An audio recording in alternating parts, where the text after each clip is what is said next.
কক্সবাজারের টেকনাফ সীমান্ত দিয়ে নতুন করে মিয়ানমার সীমান্তরক্ষী বাহিনী বিজিপি সহ ৪০ মিয়ানমার নাগরিক বাংলাদেশে প্রবেশ করেছে। বিজিবি তাদের নিরস্ত্র করে নিজেদের হেফাজতে নেয়। এর আগে আশ্রয় নেওয়া ২৮৮ সেনা ও বিজিপি সদস্যকে নিজ দেশে ফেরত পাঠানো হয়।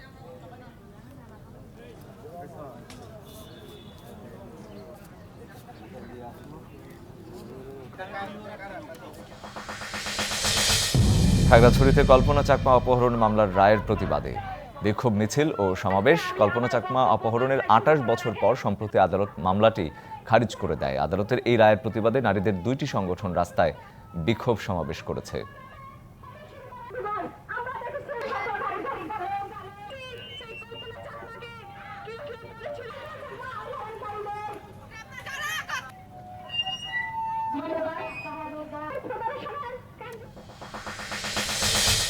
রাঙামাটির কাপ্তাই রোদে কার্প জাতীয় মাছের পোনা অবমুক্ত ও জেলেদের ভিজিএফ কার্ডের চাল বিতরণ করা হয়েছে। সকালে রাঙামাটির মৎস্য উন্নয়ন কর্পোরেশনের মৎস্য অবতরণ ঘাটে মাছের পোনা অবমুক্ত অনুষ্ঠানে প্রধান অতিথি ছিলেন মৎস্য ও প্রাণী সম্পদ মন্ত্রী আব্দুর রহমান। সম্মানিত উপস্থিতি, আমাদের এই কার্যক্রমে আজকে উপস্থিত রয়েছেন মৎস্য গণমানুষের নেতা, রাঙামাটি সংসদীয় আসনের মাননীয় সংসদ সদস্য। শত বাধা বিপত্তির পরেও দরকার এবং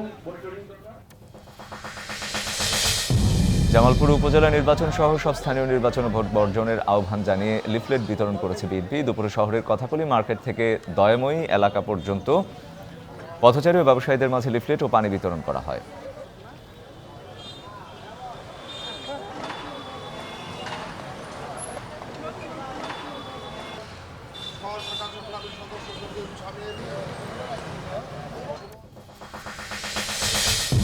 নেত্রকোনার পূর্বধলায় সর্বজনীন পেনশন স্কিম সংক্রান্ত অবহিতকরণ ও উদ্বুদ্ধকরণ সভা অনুষ্ঠিত। এছাড়া হেল্প ডেস্ক রেজিস্ট্রেশন বুথ উদ্বোধন করা হয়েছে। দুপুরে স্থানীয় জেলা পরিষদ অডিটোরিয়ামে এই অনুষ্ঠানের আয়োজন করা হয়।